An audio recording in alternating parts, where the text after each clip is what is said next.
When my daughter was 2 years old, she was speech delayed. She had eczema, some sleeping issues, little sensory issues. And I felt something was going on. Now we went to a pediatrician visit and they had said she should be saying over 200 words. She should be stringing sentences together. And I was like, I'm sorry, what?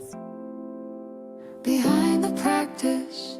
Welcome back to this week's episode of Behind the Practice. Today's episode is a little bit different. I'm sitting down with Jaimee Sewell, and you might recognize her from over on the gram. And, well, before we dive in too much into where you can find her on Instagram, Jaimee, thank you so much for joining me on today's episode of Behind the Practice. Thank you so much. I'm so excited. Well, and before we pressed record, you started to tell me some of the stories about how you became so passionate about really spreading the message of how your daughter was cured.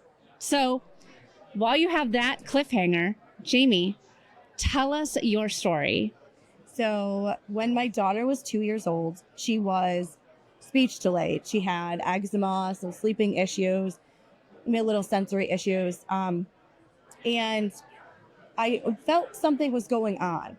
Now we went to a pediatrician visit and they had said she should be saying over 200 words. She should be stringing sentences together. And I was like, I'm sorry, what?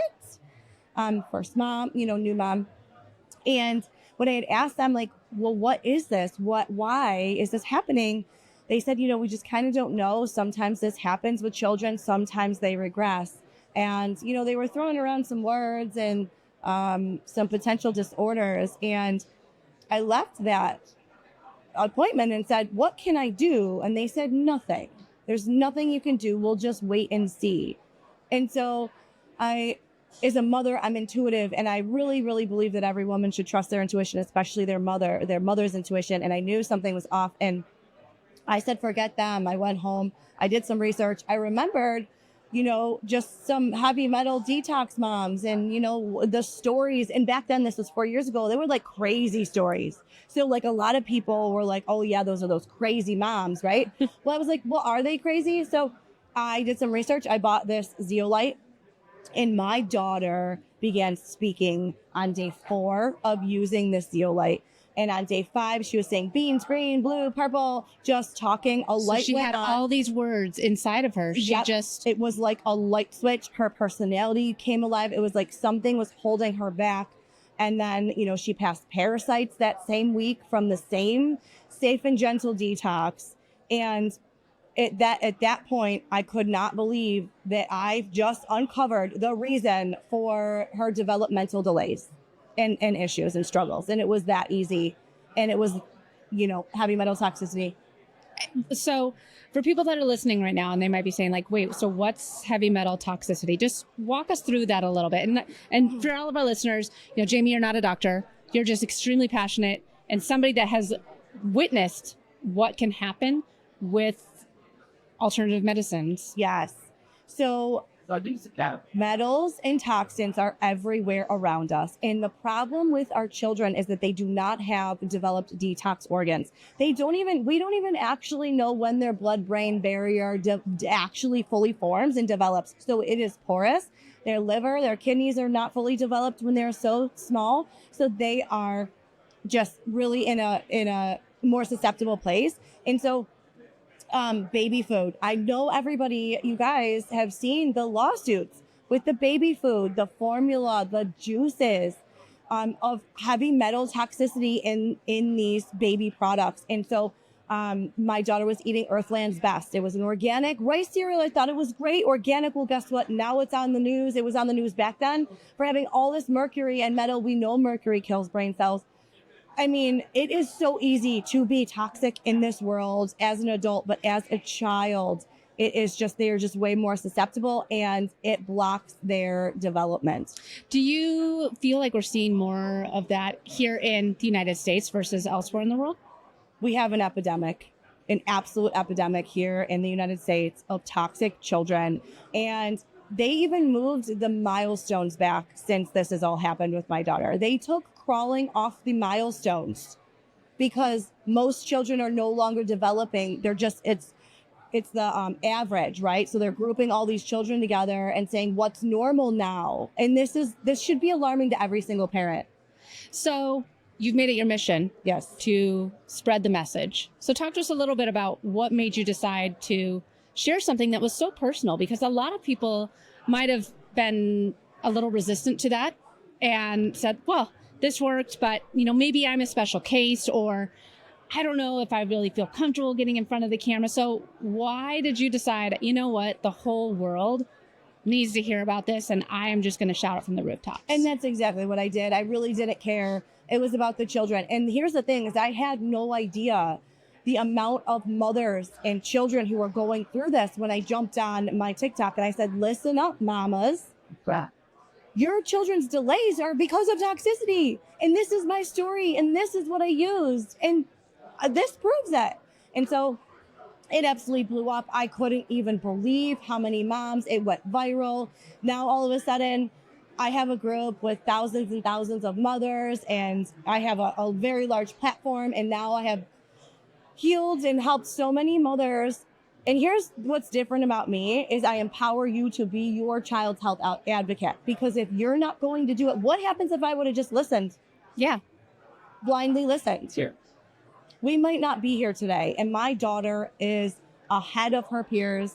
We use alternative medicine. I use herbs with her. I don't use antibiotics unless it was something that's like life concerning. And she is the healthiest little girl and the brightest little girl you'll ever meet in your life.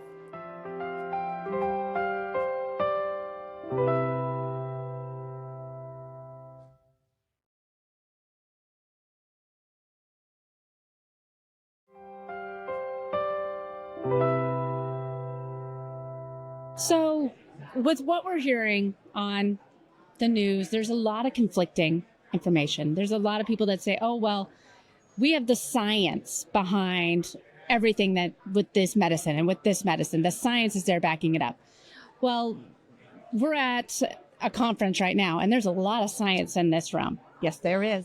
Why do you think it's not getting the publicity, or I guess the positive publicity that Big Pharma does? Well, who funds the studies? That's what we got to ask ourselves is who is funding the studies? Who is promoting? Who is making the commercials?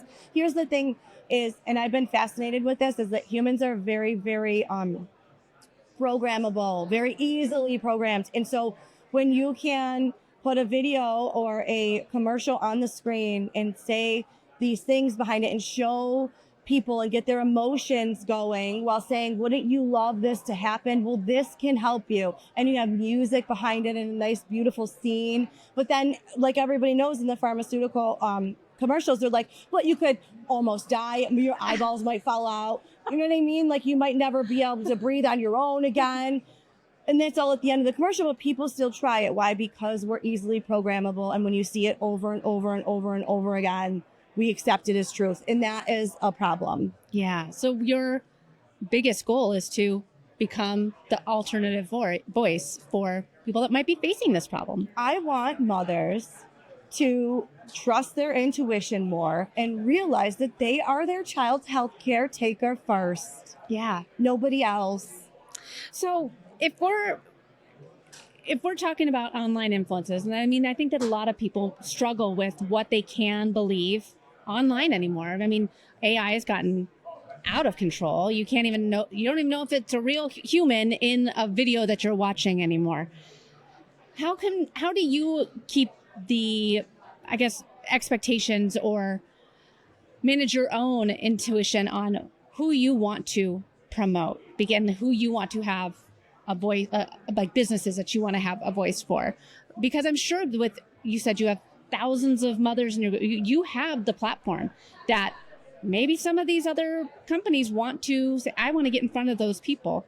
How do you really manage those expectations of like, this is someone I feel comfortable presenting to my audience? You mean collaborations? Yeah. Yeah, I get these emails all the time, and I need to have an experience with these products. I need to know everything there is to know about them, because my followers they mean a lot to me, and they deserve the best. And so you'll find I don't do many collaborations because I am very picky, and I usually only stick with one affiliate because And that was the heavy metal detox company. And that's because it worked. Yes. It changed your life. It changed your daughter's life. Well, I know the owner. I know that he has complete authenticity, integrity. I know I can trust the products.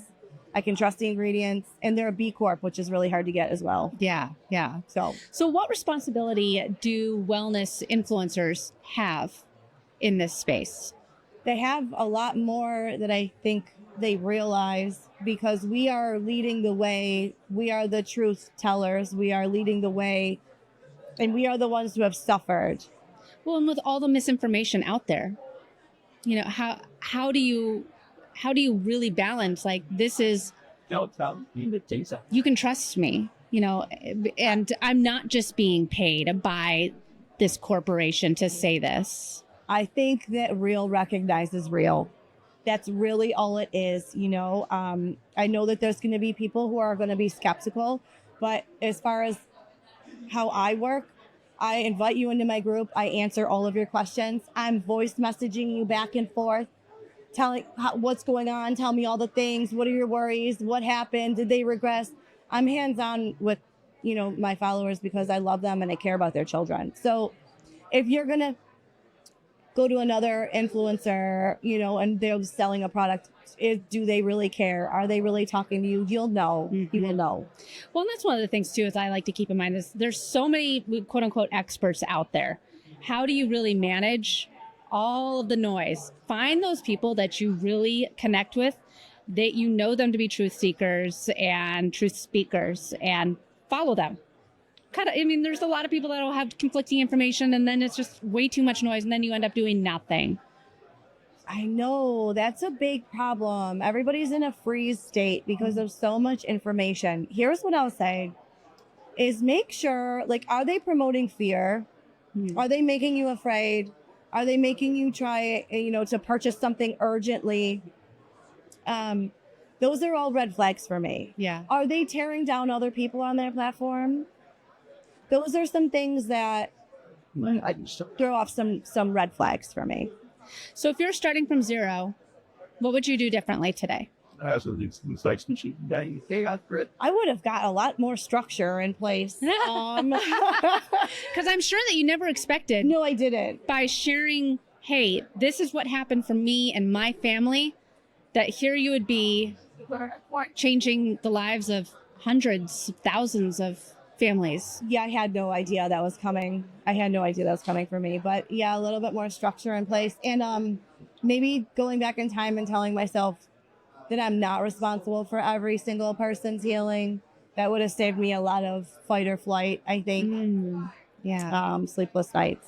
So if people are interested in learning more about you, hearing more of your story, and following you, maybe joining your community, what's the best way for them to get in touch with you and learn more about you? So they can go to my Instagram, Wisdom in Motherhood. I also have a Facebook business page, Wisdom in Motherhood. Amazing. And, you know, I follow you, find those people that you can connect with, and keep that tunnel vision on so you don't have too many detractors out there, because then you get that, you know, that freeze mentality where nothing ends up happening. So, yes. Yeah. Well, Jaimee, this has been such a great conversation. I'm so happy that you did try alternative medicine and you found something that helped not just your daughter, but I'm sure your entire family as well. Yes. So thank you again for joining me on Behind the Practice today. Thank you so much. Behind the Practice is produced by Next Step Social and Podcasting and hosted by Katie Brinkley and Sean Quintero. A special thank you to our guests today. This episode was recorded live at the Boston BioLife Functional Longevity Summit. A special thank you to the team that helped make this podcast happen.